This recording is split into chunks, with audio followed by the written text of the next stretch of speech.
আসসালামু আলাইকুম সুপ্রিয় দর্শক।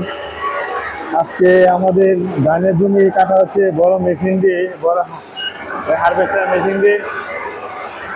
আসলে কাজে অনেক চাপ, সেজন্য এই বড় মেশিন দিয়ে ধানগুলি মারা কাটা হচ্ছে।